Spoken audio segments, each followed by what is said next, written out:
high school sports, we've got it covered. Overtime starts now. Hello again, everybody, and welcome to Overtime. I'm Scott Leber. And I'm David Greenberg. We're glad you've made the choice to join us tonight for Week 6 coverage of the high school football season. We are 6 weeks deep into the regular season. This is when the thoughts start turning towards the playoffs. We'll check out some teams tonight that we're battling to stay on that playoff path. Plus, we'll have our flashback segment. A look ahead to next weekend. We're going to meet two female soccer players who've been making major contributions as kickers for two Nick 10 football teams this season. Well, let's kick things off ourselves, as always, with our overtime game of the week. It's the two teams who've been sharing the top spot in the Nick 10 all season. 5-0 Belvedere North and 5-0 Hononegah, but they no longer share that top spot. Not after what happened tonight in Rockton. We've talked about grit all week in our previews, and let me tell you, there was no shortage of it tonight. The Indians trailed 3-0 at the half as Isaac Wisenad warmed up to start the third quarter. And it's a good thing he got loose because he's going to drop an absolute dime to Bryce Goodwine on the cross. Layers this ball perfectly, and Goodwine does the rest up the sideline to take the 7-3 lead. That'll get the student section fired up. And so will this. North's ball now on the next drive. Mason Weckler goes to pitch it here. You lose it for a second, but Dylan Seymour never does. It's a scoop and score for the Indians to make it 14-3, and Hononegah's sideline was erupting. The Blue Thunder need to get some momentum back now on offense. Weckler on fourth down drops back, fires deep, and somehow Joseph Brown hauls into this prayer.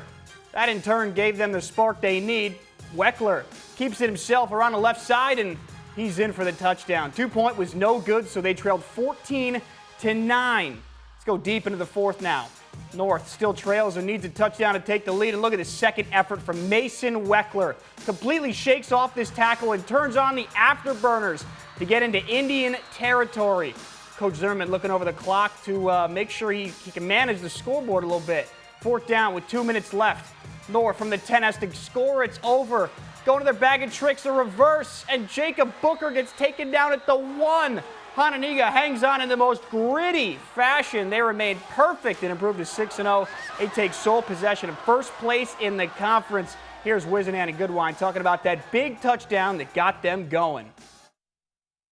We've been doing a lot in practice. We didn't go to it all game, and me and Coach were talking. We're like, we see it's open, and we had to go to it. We needed a spark. So Isaac had a great ball. It was a great play call. I mean, that's exactly what we need to get going, because after the first half, we were looking a little flat, and we need something. So it worked out. We talk about halftime.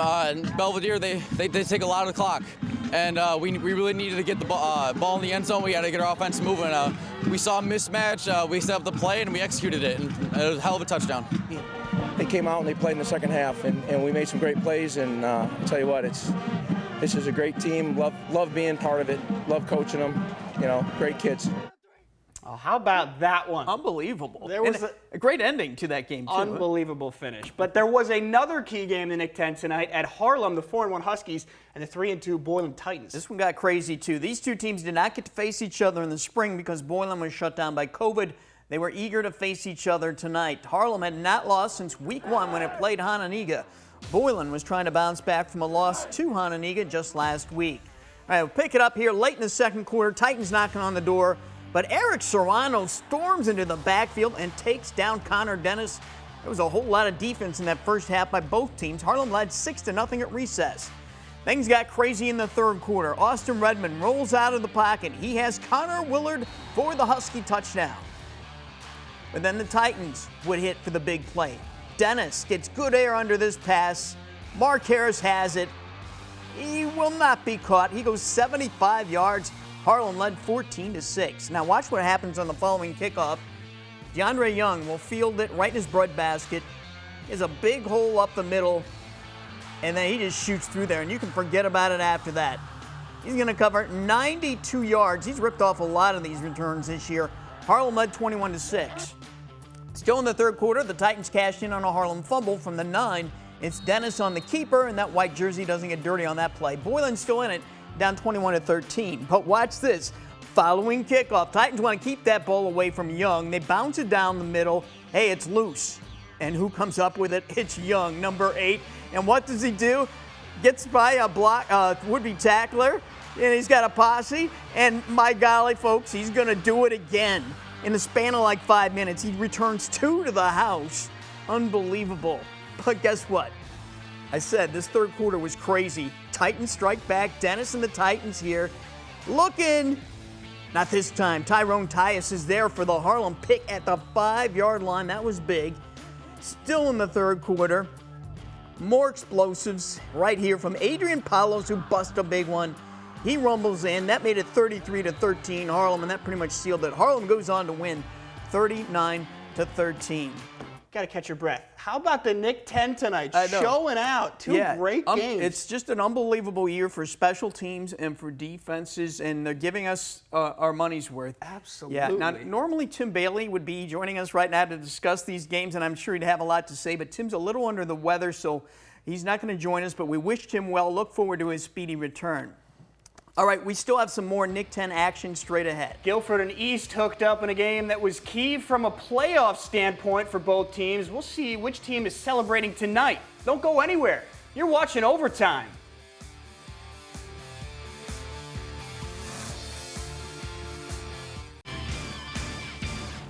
The East Rabs and Guilford Vikings have been going in opposite directions the last 2 weeks. East had lost its last 2 games. Guilford won its last 2 games. Both teams want to chart a course towards the playoffs, so their game tonight was big for both of them. Both teams came in with 2-3 records. Second quarter, Guilford up 13-6. East Ryan Larson rolls right. Defender falls down, and there's nothing but daylight for DeTerrace Dotson, who gets the touchdown. And despite having a lead, the Vikings offense had nothing going in the second. Bryce Walker gets sacked on 4th down. E-Rab's back with it. Dotson again, this time on the give to the left, and he'll find the end zone again. The speedster now after a Vikings punt. This one, the snap over the head of the punter. Javius Catlin, he says thank you very much, and he'll get in for the lead. And East blows out Guilford here, 48-13. Freeport was hoping to end a 3-game losing streak against Jefferson. A coin flip, the essential part of the game. First play, Xavier Segner feeds Diedrich Macon on a play that faked out our camera guy, and Macon, oh, he's so dangerous, gets out of bounds there. The chains move ahead. Hey, if it ain't broke, don't fix it. This time Jamari Adams takes a handoff. Looks like the same play. He gets blown by the Jayhawks defenders and stays in bounds there, cashing him for 6 points. Freeport back on offense here, and they'll stick with what brought them to the dance. Ryan Kuhn taking this pitch, makes some defenders miss. He's in for 6 points. So many weapons there for Freeport. Jefferson looking for a spark. Randy Johnson takes the catch on the screen. He's taken out of bounds, but that drive would stall. The Pretzels get the ball back. Going to switch things up. It's Segner finding Diedrich Macon, open downfield, make it the other way around. Macon finding Segner. Segner is gone there for the touchdown, 20-0 at that point.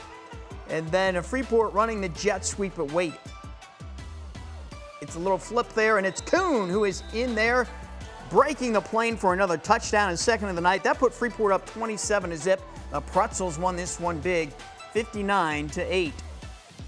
Also tonight in the Nick 10, Auburn blanked Belvedere 24-0. So this is what the Nick 10 standings updated look like, with the Hononegah in command at 6-0. The Indians' schedule lightens up the rest of the way. Belvedere North and Harlem now share second place. They play each other next Friday. 3 teams sit at 3-3, Boylan, East, and Freeport. Let's move along to the Northwest Upstate Illini Conference. The big Dupac-Lena Winslow showdown is set for next Friday in Lena. That's shaping up as the Super Bowl of the conference, but tonight the Dakota Indians were hoping to take some of the shine off that game if they could upset Dupac. This game was played in the park at Durand. Dupac coming out swinging as Hunter Hoffman avoids the rush, rolls right and finds his man, Bo Seaton, downfield. He's going to move the chains. He goes out of bounds. Very next play, Hoffman takes the snap and rolls to his left.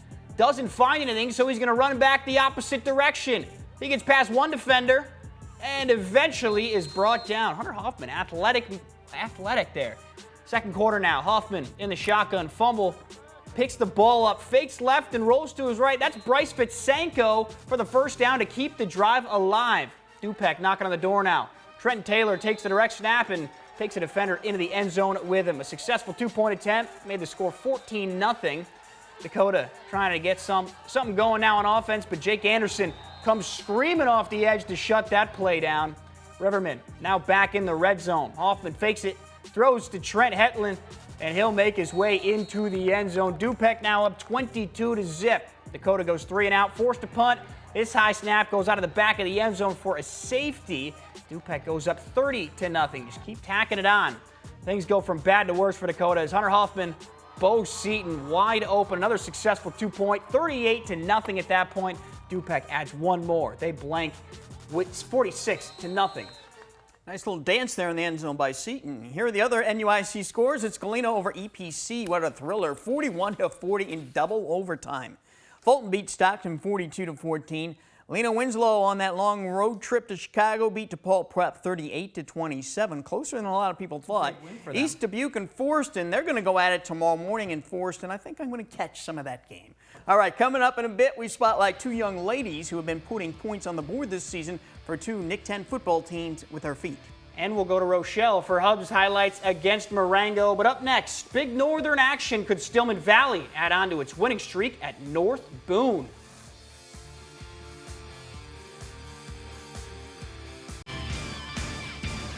Week 1 did not work out so well for Stillman Valley at Byron, but since then, boy, the Cardinals, they've been doing nothing but piling up the wins. Exactly. The last 4 weeks, that's pretty much all they did, and that put the Cardinals in position tonight to earn their 5th win of the season and become eligible for the playoffs. The North Boone Vikings, though, were standing in their way. It's been an up-and-down year for the Vikings, but they came out firing from the opening kickoff. That's the sophomore Chris Dutch on the return and finds a lane, gets up the sideline, but just as he's inside the 10, gets taken down, but no need to worry. Big brother Will is there to finish it off and put the Vikings up 7-0 on the slant from Jack Christensen. Ryan Kelly loving the hot start there to greet his guys on the point after. On the drive for Stillman, Cale Rauman on the quarterback keeper up the left side and into Vikings territory he goes before escaping out of bounds, avoiding the hit.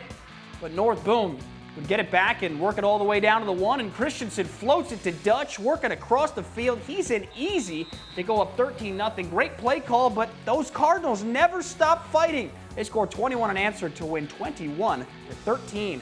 Stillman is rolling. Well, to Rockford Lutheran next, where the Crusaders host to Dixon. Skylar Wolf here going to find King Hughes, and Hughes going to turn on the speed here down the sideline.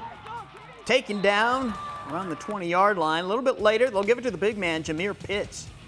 Pitts, he's one of those guys who will not go down on the first contact. Dixon quarterback Tyler Shaner to back to pass, running out of time, and he is sacked. So Dixon going to have to punt here. Nearly blocked by the Crusaders. Lutheran on the return. They can't find the football, but Nolan Moore does. He recovers, and it's a quick 6 there for Dixon. If you can't return them up punt in high school football, though, okay. They couldn't do that, so they score here on a beautiful pass. Mason Randick securing the touchdown catch. Crusaders, though, trying to retake the lead. Skylar Wolf in some trouble here. He's going to toss it for the end zone, but it's picked off. Xavier Johnson has it for the Dukes. Dixon wins this game 26-7.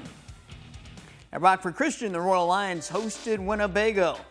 First quarter action, Bago near the end zone. William Speltz, first man through, and he spins there for this touchdown as the Indians struck first. Later in the first, Alec Weevil, play action, rolls out. He connects with Lucas Kalman. Kalman gets a great block there by big Andrew Penikoff. Touchdown Indians. It was 14-0.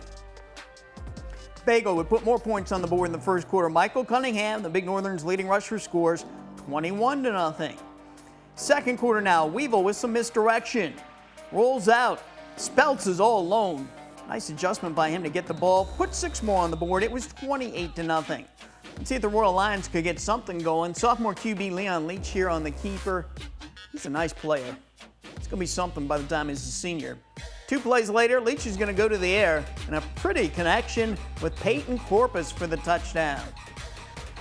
Leach then going to go for 2 in the conversion, and he has Camden Roche. Roche into the end zone with the lunge. The Royal Lions, they don't give up, but Winnebago wins big. 69-24, the Indians even their record at 3-3.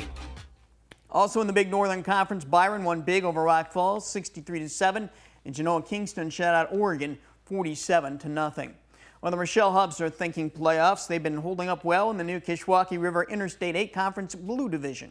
They came in tonight with an overall record of 3-2 and with a conference record of 2-1. The Hubs hosted 3-2 Marengo in a key conference game. Cody Stover-Collum punched it in early in the first for Rochelle. And Joshua Hoist for Marengo. He's going to keep it. He's going to find some room on the left side for a big chunk of change. Steps out of bounds there, avoiding the tackler. Later on, Dylan Stoltz, he's going to spin his way into the end zone for the score. Rochelle's Trey Taft. Now he's going to punch it through the middle with some speed. They would capitalize after that as Stover-Collum gets another TD on his resume. Marengo back with it. Joshua Moist again keeps it, and this time he's going to have a lot more room to run. Takes it deep into Hub territory, and not avoiding tacklers that time, trying to make a move. And yeah, guys, Moist can throw too. Going to find Xavier Meyer for the long passing touchdown, and Rochelle going to go on to win this one 41-32. The Hubs staying hot. Another great game tonight. All right, also tonight, Richmond Burton beat Sycamore 42-20. DeKalb fell to Waubonsie Valley 17-10. In 8-man football, it was Akron over South Beloit 42-22. Look at this though, Milledgeville upset the #1 team in the state, Orangeville, 56-26. Milledgeville's a good team, but most people were thinking Orangeville was going to take that one. And River Ridge was no match for Polo. The Marcos won 66-6. What a wild night. Let's take another break, but don't go anywhere. When we return, we'll meet the two young ladies who have more than proven they belong on the same football field with the guys.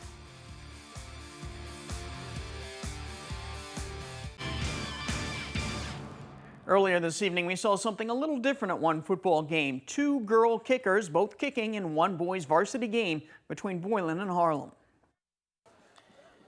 Bella Spera kicks for Boylan. Megan Gentry kicks for Harlem.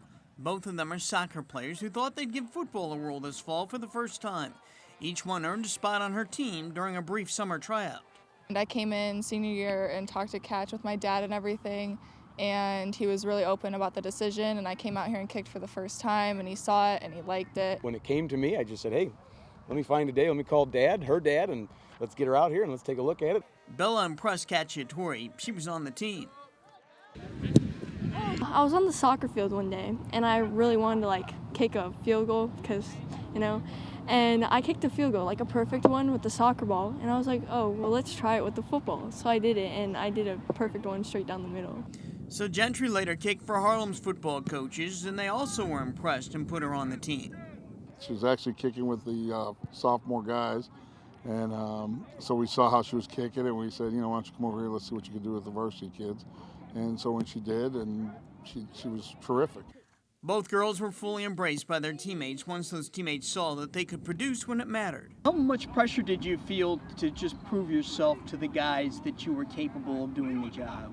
There was a lot of pressure. It was scary the couple of first practices, but after that, they're all like brothers to me now, and they cheer me on. I didn't really feel much pressure because I knew my strengths, I knew my weaknesses, I knew what I could prove to them, and I knew that I had the leg to prove to them that I could go out there in a game and kick.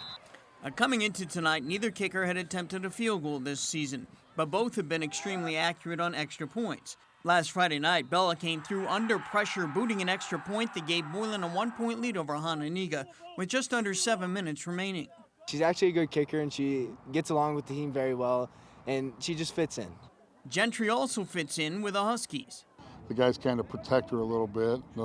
It's funny, after a extra point, they'll all go up and tap her on the head.